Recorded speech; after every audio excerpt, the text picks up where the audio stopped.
Greetings, Word Horde. We're here with an exciting option for you, a version of our podcast without any ads. That's right. No advertising interruptions, just the content you love, ready to go in your favorite podcast apps like Spotify and Apple Podcasts. It's another way to support the show, ensuring that we keep bringing you the word stories and language explorations that you love. Try it at waywardradio.org/ad-free. And it's affordable. For just a small subscription fee, you can enjoy A Way with Words uninterrupted, except by us. Plus, it makes a great gift. Know somebody who loves language as much as you do? Give them the gift of words. Easy to sign up, easy to enjoy. It's the same A Way with Words, just streamlined for your listening pleasure. Go to waywardradio.org/ad-free. Support us, support the show, and enjoy an ad-free listening experience. waywardradio.org/ad-free. Thank you. You're listening to A Way with Words, the show about language and how we use it. I'm Grant Barrett. And I'm Martha Barnett. I learned something from our listeners on our Facebook group the other day. There was a post from Lisa Weingart, who was talking about how she was helping her fourth grade daughter editing her homework. And she said that her daughter's very clever teacher assigns a page of reading on a social studies topic, and then they have a list of questions regarding grammatical errors, asking how to combine two shorter sentences in a compound sentence. All right. And that kind of thing. And so her daughter looks up to her and says, "Is or a fanboy?" Oh. And Lisa says, "What's a fanboy?" And her daughter says, "Fanboy, it's a word like and." And her mom says, "Well, no, I think you're talking about a conjunction." And her daughter says, No, it's a fanboy. And they went back and forth and back and forth. And I didn't know what it was. Lisa was asking for help to see what a fanboy was. Did people know?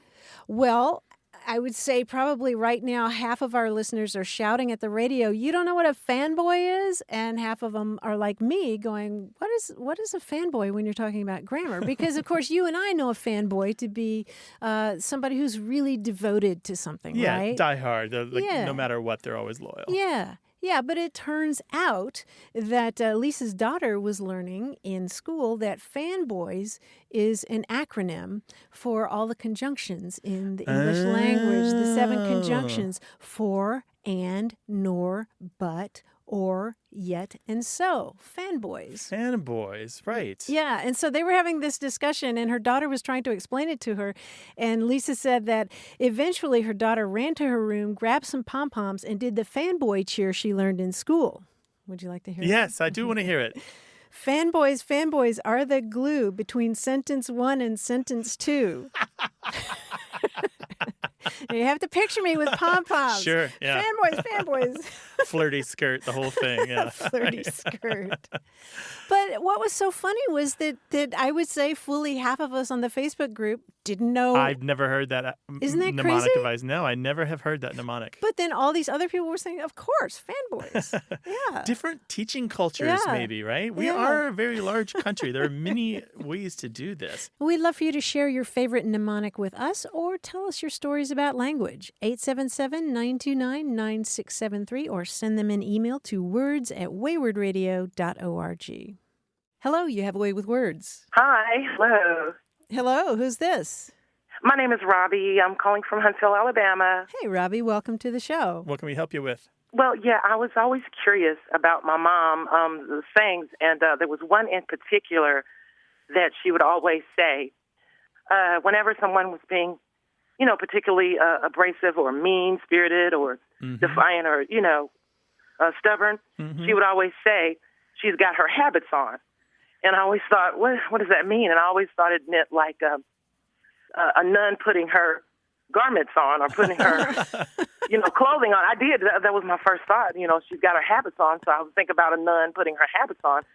But whenever she said it, it was always when someone was being mean or, particularly nasty or antagonistic. So I knew it couldn't be anything to do with the nun. And my mother is 90 years old this year, so I thought it was something they might, yes.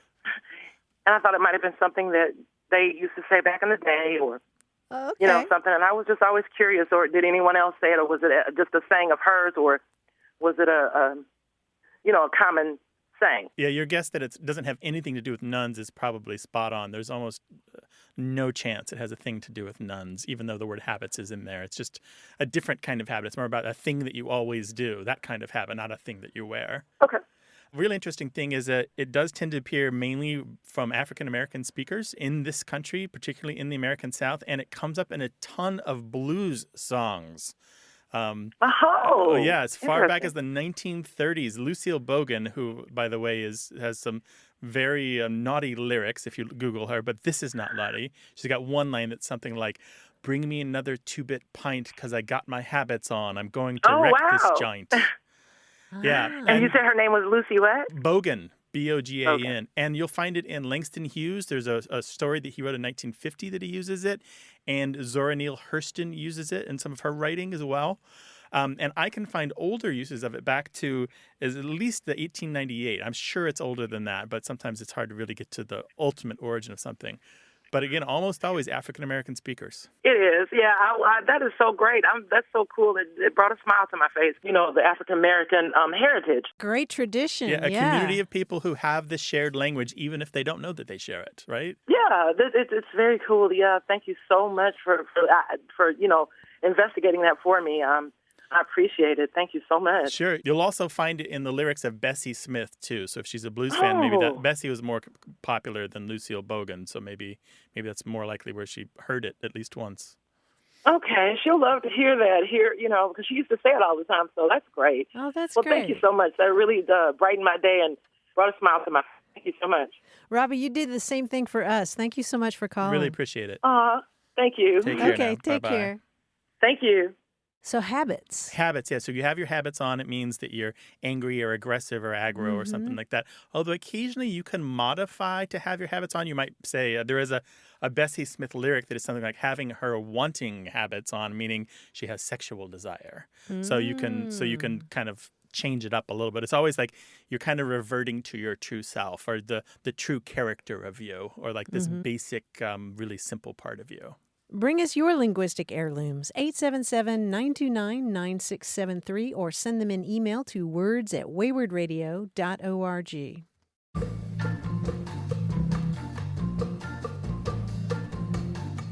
Grant, I have a list of descriptions for you. These are from the Journals of Henry David Thoreau, and I wonder if you can guess what he's describing. Okay. He's describing the same type of thing, but he's using all these different ways to describe this type of thing. Okay, let's hear it.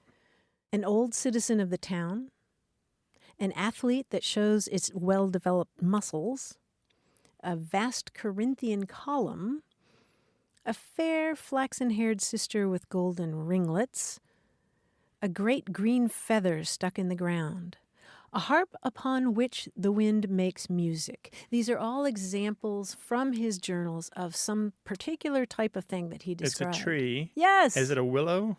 Any kind of tree. Any kind of tree, okay. What gave it away? The column, actually, was the closest one. Yeah. The Corinthian column? Yeah. Oh, you got it 3 examples in. That's cool. He had a great deal of love for nature, right? Yes, he did. He had all kinds of terms for trees. Handsome and cool and bosky. Bosky, that's a great word. Yes, related isn't to it? French words for Right, forest. right, and related to our word oboe, actually. A match found for me at last. I like that. Who describes a tree that way? Share your tidbits that you picked up from your reading, 877-929-9673. Email words@waywardradio.org. Welcome to Away with Words. Hi, my name's Michelle, and I'm calling from Fort Worth, Texas. What's going on, Michelle? Hi, Michelle. Welcome. So I actually had a question. I have this phrase that I've been saying for years, and I think I read it somewhere, but I honestly don't have any idea. A lot of times when people are kind of getting to know you and prying into your past, and they'll ask if you're single or not, of course. And then one of the things that I've always kind of said is, in response, is, no, I'm single as a Jaybird. And I've actually had a couple of people actually ask me recently where that came from, and I have no idea. It's just always been something that I kind of said.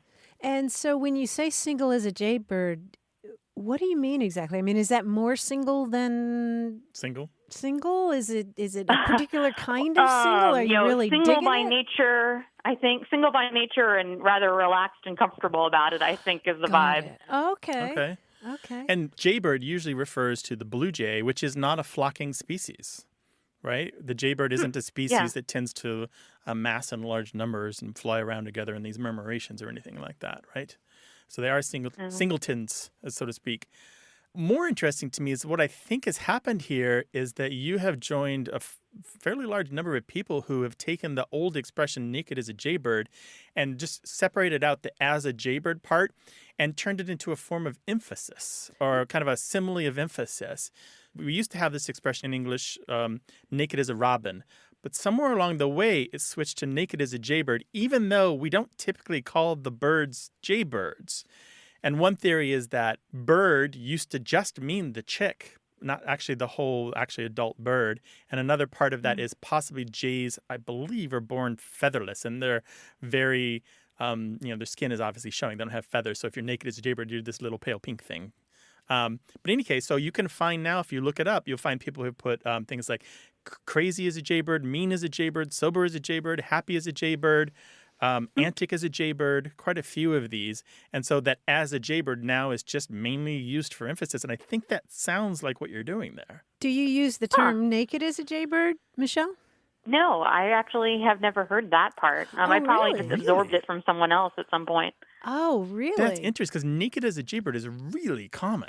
Yeah, I would think that would be the oldest one. And then all these others that's right. spun off from it? It's the oldest of the as a jaybird forms, but naked as a robin came before naked as a jaybird. Interesting. So what do you think about that, Michelle? Do you think there's a possibility that it's just a borrowed bit of emphasis you're using there? Yeah, I had a bad habit as a kid. I guess a good bad habit. I would just read all the time. And so a lot of times I would just absorb things from context clues. I'd read them, but I would never hear anybody say them. And so sometimes I would absorb the context clues incorrectly and, not realize that I was kind of off on the definition. So I might have just kind of absorbed it somewhere and then permutated it in my mind. So possibly. Oh, that's fascinating. We'll own it. I mean, I'm no bird expert, but the habits of the jay have them frequently being solo or at least not appearing in large numbers. And it sounds like what Grant is saying is that you're not the only one who uses it single that as a way. jaybird is not very common, but the as a jaybird being added on to some other adjective is very common. Happy as a jaybird or saucy as a jaybird was one I found that I really liked. Saucy as a jaybird. Cool? Yeah, very cool. Thank you so much. Yeah, sure. Thanks for reaching out. Really appreciate it. Bye. Thanks for calling. Bye-bye. 877-929-9673.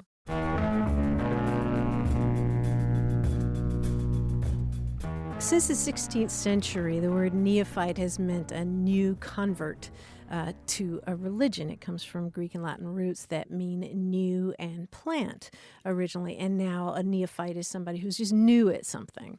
And I thought about this the other day because I was in a group chat online where a friend was talking about a difficulty that he was having with technology. And he said, I can't work that out. I'm a technophyte.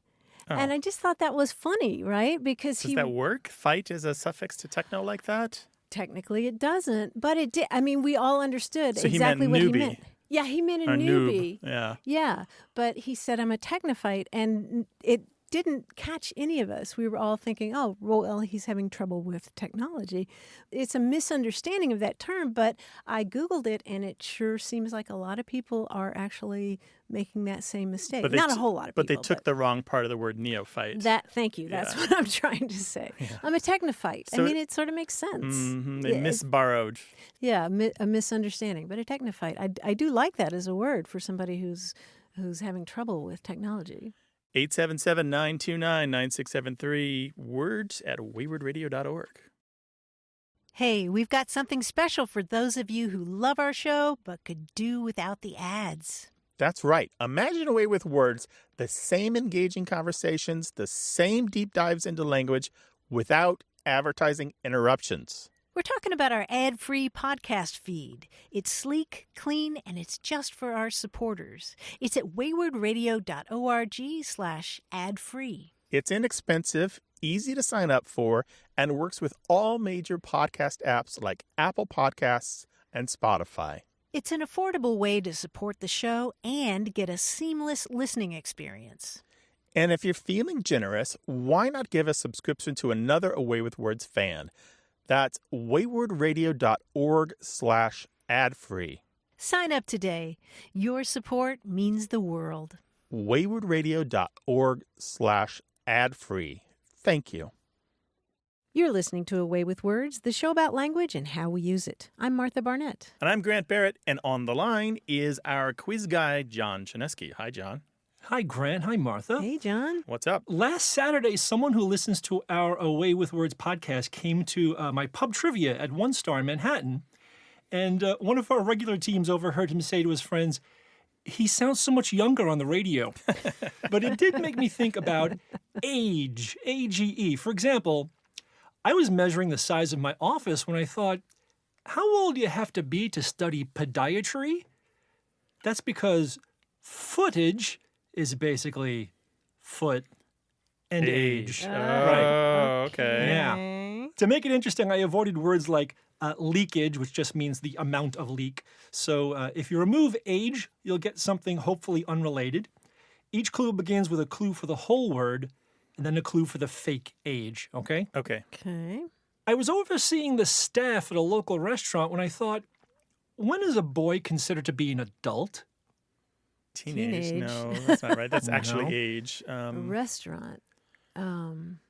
Roughage. No. What is someone who oversees the Minimum staff? wage. What is someone who oversees the staff? Minimum wa. What do they do? Someone Manage. who- Man-age. Okay. There we go. Yes. Got it. Of course, you can be a bar mitzvah at 13. So there you go. That answers my question. I was researching my family tree when I thought, how old do you have to be to connect point A to point B? Family tree. Lineage. Lineage, yep. Lineage. Lineage, yes. Well, you can learn geometry at age 5. I was inspecting my car after a fender bender when I thought, how long do the constructions made by beavers usually last? Damage.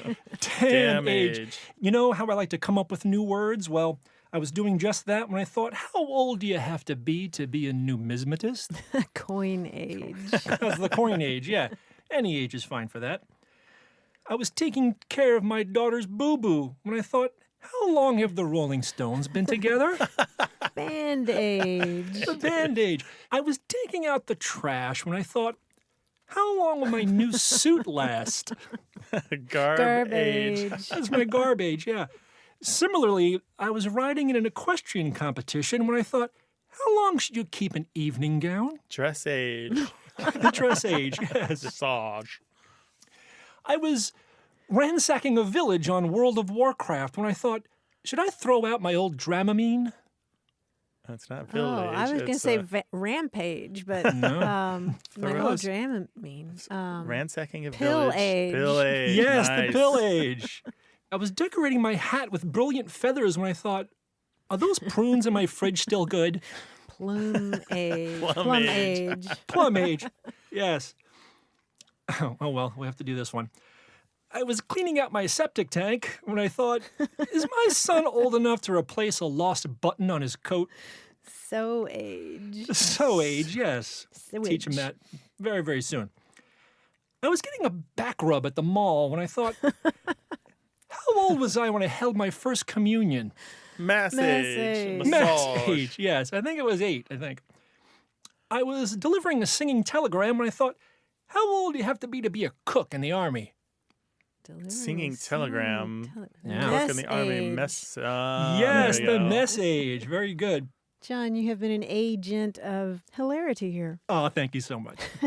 This show is about more than just goofing off with a quiz. It's about words and language and Language. language. 877-929-9673. Email words@waywardradio.org. Hello, you have a way with words. Hi, this is Julia calling from San Diego, California. How are you? Hey, Julia, Doing what's up? well. So my question, the situation I'm in is I'm currently studying for the GRE, and I find myself disproportionately struggling with learning all the vocab. There's math, I'm able to soak that in, but when it comes to learning a bunch of new words a day that I've never come across, it's a lot harder than you'd think. Well, maybe not for you guys, but for me, it's harder than I found, or than I'd want it to be. So I was hoping you guys could offer some suggestions on learning a lot of new, obscure vocabulary in a relatively short amount of time. Oh, wow. Julia, what are you planning to study in grad school? I'm hoping to get into physician assistant school. Oh, okay. Oh, tons of All new right. vocabulary there. Yeah, really. And A so lot of vocabulary we don't know. how many words a day are you trying to learn? So at least what I've seen online for suggested study schedules, they all recommend around 10 at least new words a day. And how much time do you have until you take the GRE? A month from now. Oh, wow. Okay. And So what are you doing? Yeah, what right are you now? doing to try to learn the vocabulary? Currently, I'm spending every free second of my day, which, I work and do other things, but a couple hours a day doing online practice questions. I paid a couple $100 for an online program that kind of walks me through how to study and what to study. And then for the vocab, I've even got apps on my phone that do little flashcards. And if I come across a word I don't know, like while watching the news, I'll look it up, try to look up sentences with that word. But even then, 3 weeks later, if I'm taking a practice test and the word comes up, it doesn't mean I know how to use it in a sentence and in Right. context just because I saw a flashcard, you know? Are you looking up the etymologies of the words as well? Where they come from, the origins? Or at least their component parts? Sometimes, but no, I haven't been doing that for every word. Yeah, I find that helps me to learn words if I know the roots of the words. You know, it'll take extra time to look them up in the dictionary, but I'm thinking about, for example, the medical term fulguration, Fulguration, which means cauterization. But if you know that it comes from the Latin word for lightning, it's easier to remember. You know, they're little word pictures inside of etymologies and word origins like that. So they help me remember. The other thing I'm wondering is, I don't know, this is kind of a silly suggestion, but when I was in high school, I set my geometry book to music. So that I could memorize the theorems, you know, and like the product of the hypotenuse is equal to the product of the legs. I had a whole song about that, and I'm just, how did you learn the alphabet? You learned it by singing it, yeah. and I'm just wondering if you can combine some other sense with it, like I don't know, singing the words. Interesting, yeah. Well, and that would. My job is I'm a nanny, and so a lot of times when I'm taking this girl out on walks with the dog, I'll just talk to myself and kind of say, the word and then the definition. And, she doesn't know what I'm saying. She's 1 year old, but hey, just me talking, she enjoys that. So, hey, why don't I put it in song form? Yeah, I'm sure she'd love that. Yeah, that kind of self-talk really helps. That's what they call it in the memorization business, self-talk, where you just run around like you got a screw loose, just talking to yourself and saying nonsense. What sounds nonsense to other people. But you engage another part of your brain by singing it. A similar kind of self-talk I've heard about is where you record yourself, which is much easier in the cell phone era, and then you just play it back at other times when you can't have the materials in front of your eyes, like when you're driving or doing chores, that sort of thing. That's a good idea. Only you guys would suggest that. You know that most people don't like hearing their voice played back on recording, but it's unless just you're in radio. It's just between you and you, right? Nobody else is judging you. If it's just the two of you and your old self, right? That is a good suggestion, This kind of memorization has been a struggle for students as far back as the written record goes, trying to cram it all in. Ooh. There are many, many strategies. It sounds like you're doing the best that you can given the time and resources available to you. There are no magic tricks for memorizing this stuff. The only thing I would say to other people who may anticipate graduate school many years from now is to start reading higher level text now, long before they have to get to the exam. So start reading things like, say, The Economist or slightly more advanced magazines or periodicals so that some of this vocabulary will have been acquired naturally without a great deal of struggle long before you need it. Well, I would suggest if you're starting 10 years ago to take Latin because that will show you so many components of the words, and particularly if you're going into the medical field. Yeah. So you have a month to take Latin. Can you master Latin in a month? Probably won't end up taking Latin, but I think the way they do the GRE is they don't necessarily want you to have memorized every word in the English language, but I can imagine the test takers would want you to be able to deduce what the word means based on its, Latin or Greek roots. Yeah, Julia, I know it would be time consuming, but I would really suggest looking the words up in the American Heritage Dictionary, which has really great etymologies, and you might be able to associate those words with pictures or stories or something like that if you know the component parts of the words. And they often have sample sentences which can put them in a greater context. Yeah. So good luck. Thank you. Yeah, and thank you guys for your help. All right, take care now. Thing. Bye-bye. Bye-bye. 877-929-9673. Email words@waywardradio.org. And talk to us on Twitter at WAYWORD. Hello, you have a way with words. Hello there. This is Alan from Rupert, Vermont. Alan, what's on your mind? You got a language question for Alan us? from Rupert. I do. I'm a big 6-foot-something kind of a guy, and quite often my wife will call me a big galooly. And I've always considered it a term of endearment because she calls me other things when she's mad at me. But, we got to wondering where that word came from. So we went to the internet, of course, and the Urban Dictionary came up with the husband of a certain Olympic figure skater. Right. Back in the late 80s, I think it was. Yeah. And meaning a term like to sabotage. So that's Tanya Harding's husband at the time. Exactly. What was his name? Jeff, Jeff wasn't it? Galooly. And Jeff they tried to hurt Galooly. Nancy Kerrigan. They did hurt Nancy. They hurt Kerrigan. Nancy Kerrigan. They bashed her knees. It's been a while since I read that story. It's a horrible And story. we just weren't satisfied with that. It's like that. No. It was something I know I've heard, before that as a kid. It's You something did? that my wife had heard her mother say. Oh. And Galooly doesn't come up in any dictionary that I can check here. It really doesn't. My best guess is it comes from the word galoot. That's what I was Do you know thinking. big galoot? big galoot. Yeah, that's No. far more common and widespread. It's an Americanism that even now has bled over a little bit into the United Kingdom. But it's a several hundred-year-old word that basically is exactly the same. It's kind of a Big, clumsy. awkward, kind of, a big galoot. yeah, Right.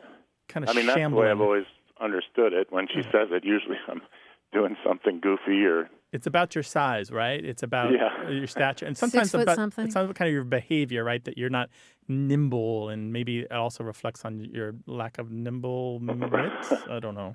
right. Galoot.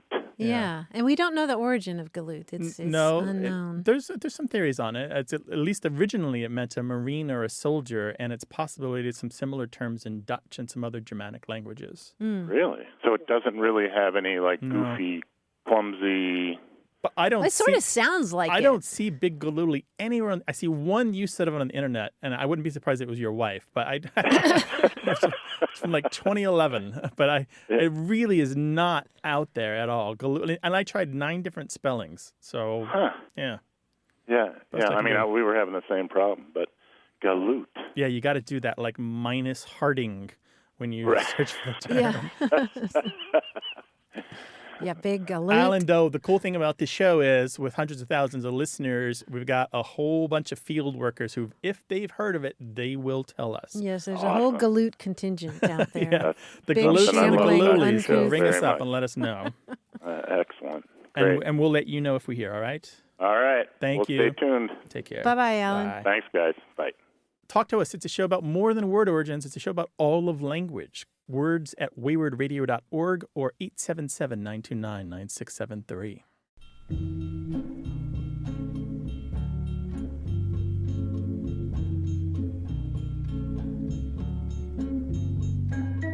I came across this expression from Appalachia that I really like. If you're talking about something that's spread out like a great expanse of space, you can describe it as spread out like a week's washing. Yeah, sure. Or Put- washing, I guess. Spread out like a Washing. week's washing. You spread it out to get some sun and help bleach it a little bit, right? Exactly. Or spread out like a week's worth of wash. I like that. It's a nice one. 877-929-9673. Hello, you have a way with words. Hey, Hey, who's this? my name's Helen. I'm calling from Indianapolis. Hey, Helen, welcome to the show. Hey, Helen. Thanks. What is up? Hi. I grew up in southeast Kansas. Okay. And this came to mind a few weeks ago because I was talking to my sister about it. So when we grew up, we lived on a gravel road, but we always called it chat. And I just assumed everybody that was just like another general term for gravel. And it wasn't until I said it in college and people looked at me like I had 2 heads. And I realized that was something unique to where I was from. So I just wonder about this word. Are we the only place that used it to mean gravel, or were there other places? I think it's like a mining term. Mm-hmm. And there were a lot of mines from that part of Kansas, galena mines and coal mines. And so So, I mean, that's my question. Where does this term come from? Why do we use it to mean gravel? And are we the only ones who use it to mean gravel? So chat, C-H-A-T? I guess. It's not something I don't think I ever have seen it spelled. It's just something that we said. Okay, so the stuff on the road, the gravelly stuff you called chat. Or and gravel. Yeah. Yeah. And did you call it a chat road then? Yeah, like we lived on a chat road. Okay. Interesting. Did it look like regular gravel, or was there something special about it? Did it look like mine refuse or anything like that? Well, see, this is another. I wonder, did we just buy the refuse from the mine to cover our roads? I don't think so. It just looked like regular rocks to me. Okay. But I don't know. Mm-hmm. Kind of uniform in size and color would probably mean it was like just regular old gravel, right? I think so. It just looked like little bitty rocks. And, every so often the road grader would come and dump a bunch of it and then, kind of grade it off to the side of the road. Okay. And you said this was in southeastern Kansas, right? Yeah. Okay. Yeah. You know what? It's regional enough that the Dictionary of American Regional English has a whole entry on the word chat. Oh. Yes. And it's pretty much localized right smack dab in the middle of the country, Missouri and Kansas. Seriously? Yeah, yeah. And it's, as you said, it's the gravelly tailing from mines, often used to surface roads. It looks like it might come from an English dialect term that means a piece of stone that's blended with lead ore, something like that. There are a variety of terms in English dialects you'll find across a whole slew of 1800s dictionaries or glossaries that have something to do with gravel or rocks or stones or little pieces of organic matter on the ground, or sometimes called chat. Or chert. Or chert, yeah. C-H-E-R-T. Or chit. Or chit. Chert is a particular kind of stone, though. But there are a variety of spellings and pronunciations. They're all very similar with that CH and that T. Mm-hmm. That is so cool. It's like the only word I used growing up that seemed like nobody understood what it meant. So, hang on to those. Those are precious, though, aren't they? The ones that belong to you and your experience. Keep that as long as you can. We don't use it very often anymore. Like, I just kind of, once I discovered that gravel is what everybody used, I stopped saying chat. But that's why it was so much fun when I was visiting my sister a couple of weeks ago, and we started talking about that word and how, we kind of feel unique in all the world because nobody else we know says it. Uh-huh. Yeah, well, if you go to that part of the country, you'll hear other people say it for sure. But that's right. Otherwise, have to go visit. Yeah. Otherwise, you do look like you have two heads, right? People look at you that Helen, way. before you go, can I ask you one more question? Have you ever heard of chat potatoes? Chat potatoes. Yeah, so these... No, are those just tiny potatoes? That's right, small potatoes that kind of look like about the size of gravel, I guess. Yeah, the washouts. No. Yeah. But I'm going to ask around with family to see if that's something that I just missed. It's possible. It's not that common anymore, but you will find it in old recipe books. Oh, this is so cool. Thank you.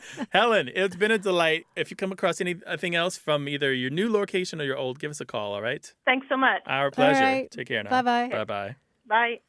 I'm doing my best to resist saying call us to chat. Ha-ha. Yeah, it didn't work. They're etymologically unrelated, by the way. They certainly chat, are. gravel, and Yeah. chat speak are unrelated. 877-929-9673. Email words@waywardradio.org.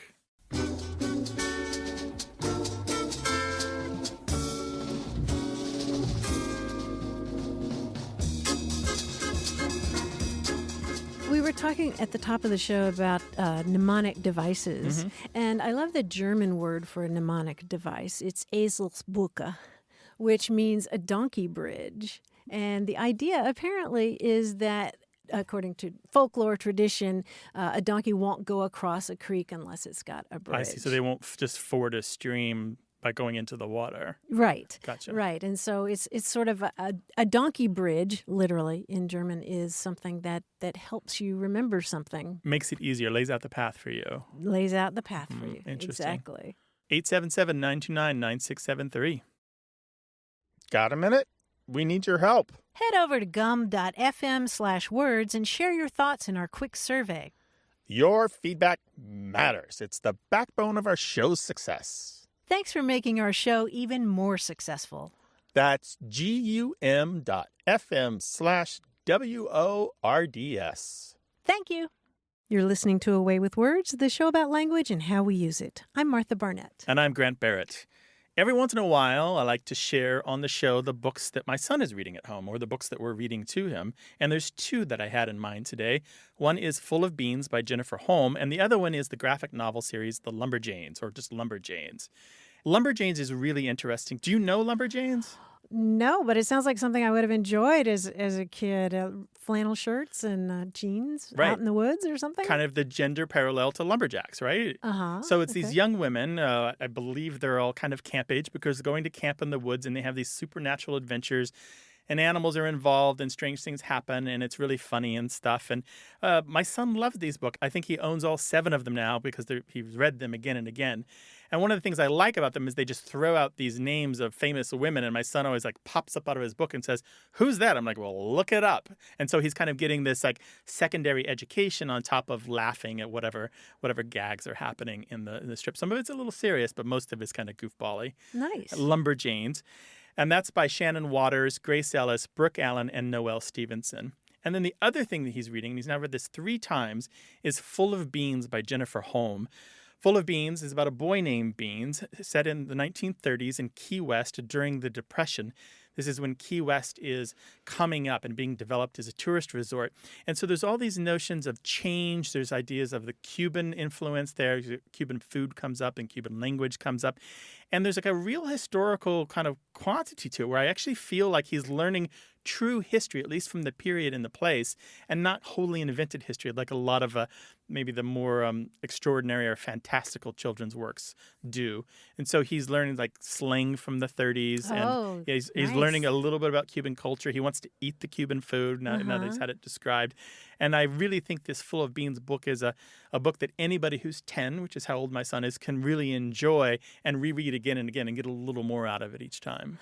Interesting. So it wasn't published in the 30s, right? No, it's about the 30s. So historical Super fiction interesting. published now, looking back to the 1930s. Really, really cool stuff. Okay, so Full of Beans and Lumberjanes. Yeah. Okay, great.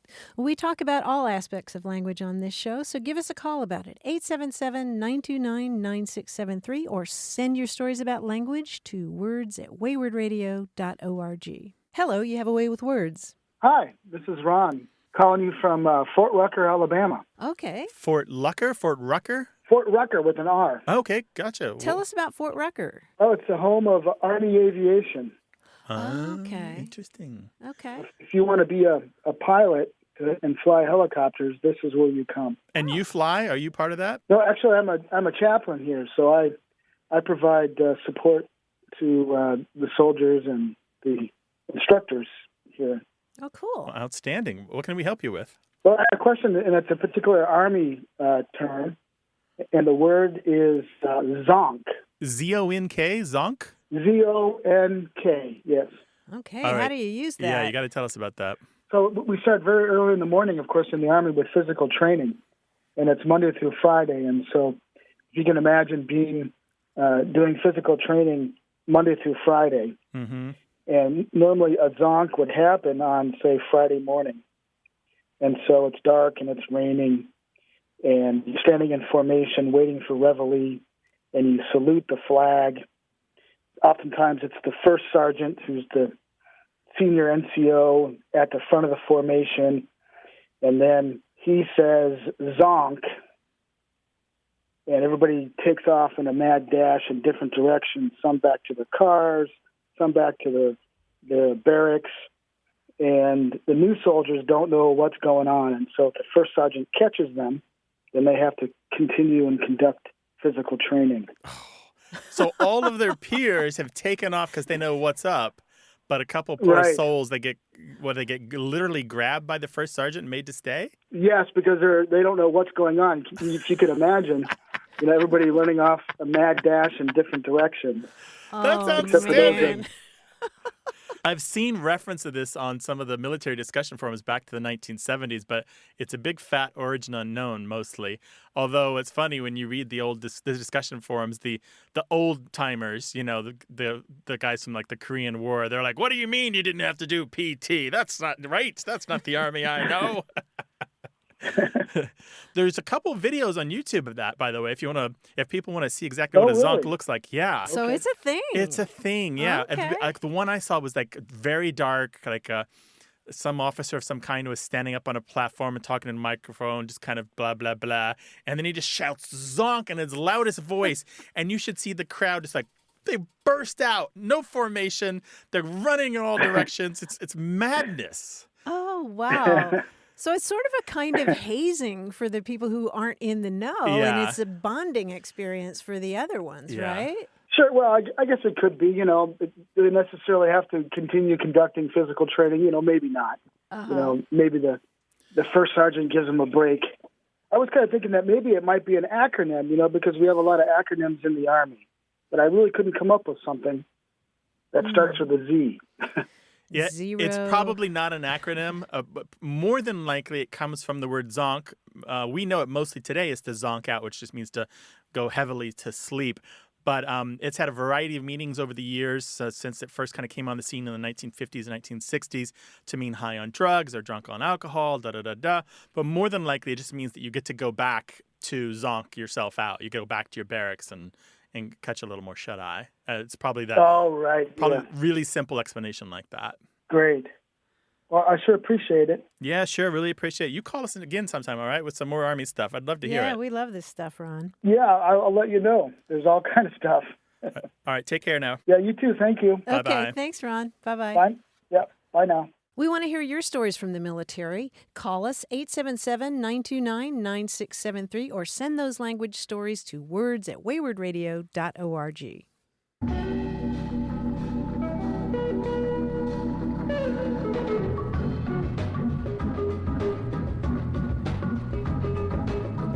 Grant, you may remember this after we gave a talk last week. A woman came up to you, a woman named Shelley came up to you and was asking about the term for what you feel like when you get off a plane or you get off a boat and you're still feeling the sense of motion. That's right, yeah. Yeah, and she wanted a word for that, and you had a term for it. Land sickness is what I learned when I lived in the Caribbean. You know another term for it? Well, I did some digging. There is something that translates from the French as disembarkment syndrome, mal de débarquement. Right, yeah, sure. Which is now abbreviated as MDDS, and it's an actual syndrome that's relatively rare, affects women in their 40s and 50s, and it's like a real medical problem that lasts for weeks or months or sometimes years. So when they get off of vehicles, then they feel like the world is moving underneath their feet? Right. And it may be that their bodies adjust to the motion of being on a vehicle, on a boat or a train or whatever, better than other people, but then it stays in this adjusted mode. They're still compensating when they don't need to. Yeah, and so they get off of it, and then they feel like they're on a trampoline or something. Strange things. 877-929-9673. Hello, you have a way with words. Hi, this is Kelly from Greensburg, PA. Hey, Kelly, welcome. Hi, welcome to the show. Well, I'm calling because I'm a professor at Seton Hill University, and every now and then I have, I'd say, a student a year who presents me with the sentence, "I was casted in this show," or and I've even had faculty members say, well, when this is casted, and in my recollection, the only word is cast. You can be cast in a show. You can be cast in a role. Obviously, I work in the theater. I teach theater history, and I direct here. So at first I thought it was just some strange anomaly. But then it seems to be pretty consistent, where every year I have one or two students who sort of present this to me like they've been writing this word all their lives, and I don't understand it. And do you talk with them about it? I don't. I just kind of mark the word as cast on the paper and hope that it doesn't come back. Yeah. That's interesting. I love that after you noticed it a couple times, just started kind of gathering the info, and instead of condemning it, you're now like curious to know whether or not there's a larger story. That's what you're asking, right? Yes, I am. Like, have I misunderstood the use of? Is there a word that is casted, and are they using it correctly, and I'm just wrong? That's great. Bravo for that. That is the right response when you encounter something that you think is wrong, but you keep seeing it, so then you second guess yourself. I'm taking a deep breath because usually on this show, I'm the guy who's willing to allow a lot of variance and exceptions and, allow dialect to creep into regular mainstream English and so on and so forth. And this is one of those cases where there are a large number of people who say casted as the past and the past participle of the verb to cast. There are a lot of them. However, by far and away, there is, as far as I know, no standard dictionary or usage guide in North America that allows casted as the past and past participle. And when you look across the whole spectrum of people who say or write casted, you tend to find that they're people who are on their way to a career or haven't quite made it yet. And I'm trying to be polite about this, but people who are not at the pinnacle of whatever field they're in, shall we say. But the people who have the educations and the experience and the leadership, those are the people who tend to write cast, and that is a really great model to follow. So what I'm saying is, in short words, is cast is by far and away the best choice here.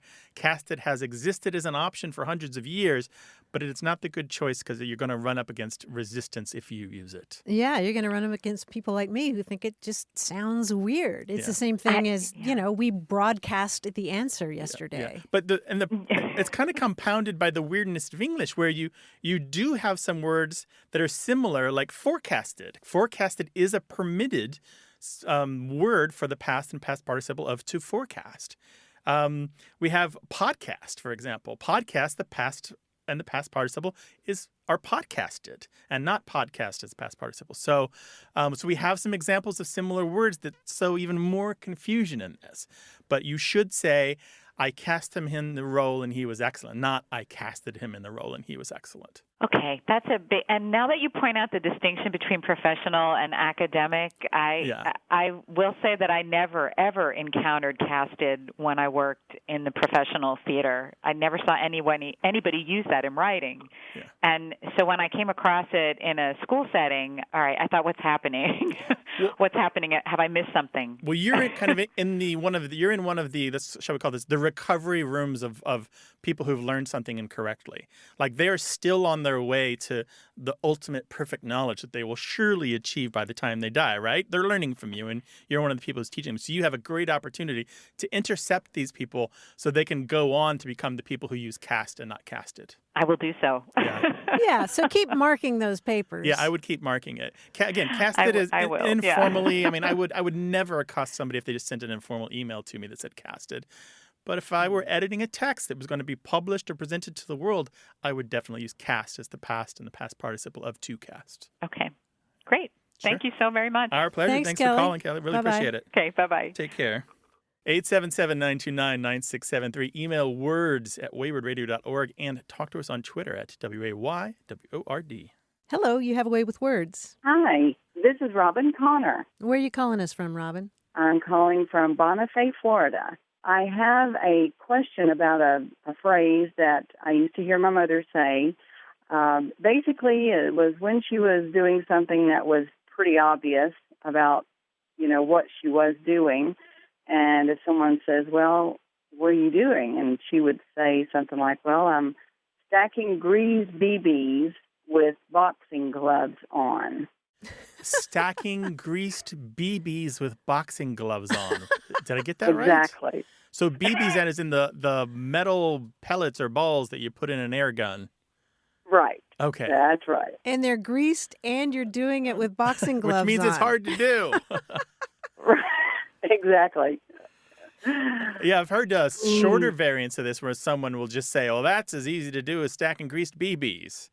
Without the full part with the boxing gloves on it. And a couple of the early uses that I find in the 1940s, 1950s show up in the Ladies' Home Journal.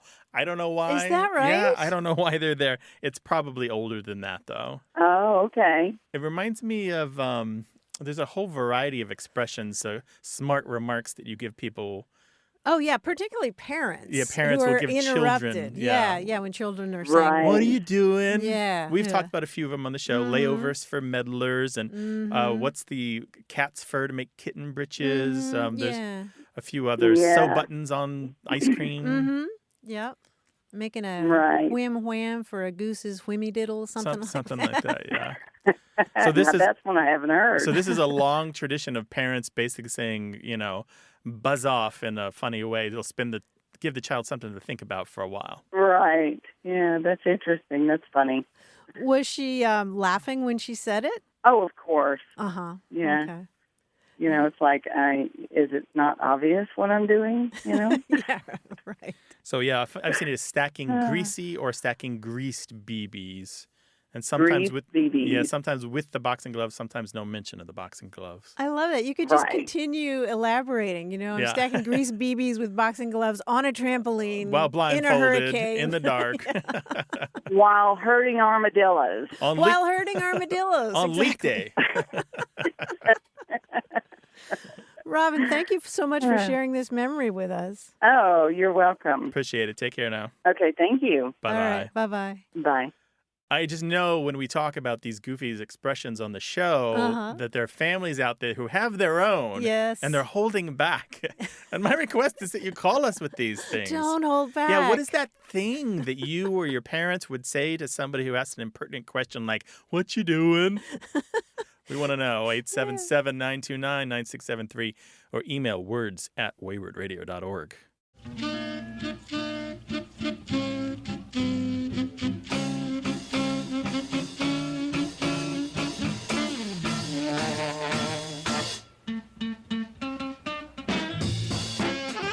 Benjamin Franklin once wrote a eulogy for a sciurine pet. Sciurine? Mm-hmm. How do you spell that? That is SCIURINE. Oh, Sciurine. I do not know. It's a squirrel. Oh, interesting. Yeah, it turns out that in the 18th and 19th centuries, squirrels were really popular as pets, and in the 1700s as well. And in fact, Ben Franklin was living in England, and he had his wife send a pet squirrel to these little girls that lived nearby, and this poor squirrel named Mungo died. Oh. And so Ben Franklin wrote this whole eulogy for this squirrel. And you want to read it? No. I'll just start. I lament with you most sincerely the unfortunate end of poor Mungo. Few squirrels were better accomplished, for he had a good education, traveled far, and seen much of the world. Oh. Yeah, That's nice. but sciurine is a word from Latin that means squirrel. That's interesting. 877-929-9673. Want more Away with Words?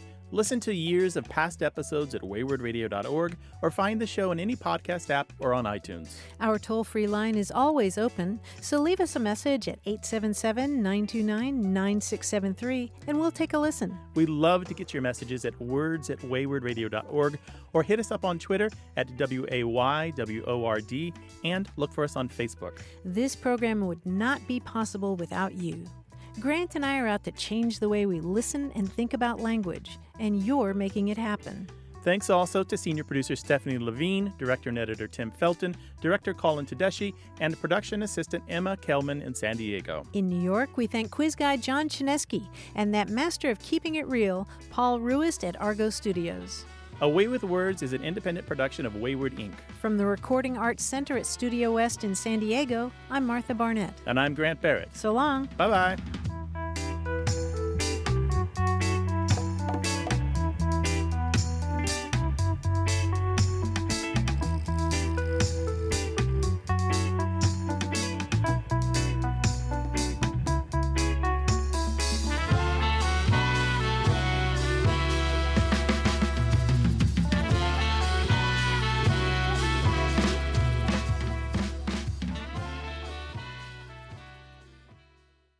Hey, listeners, we have a favor to ask.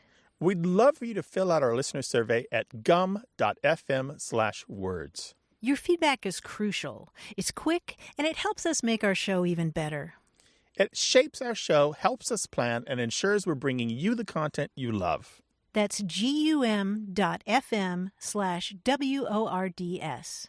Thanks for being a part of what we do. Thank you.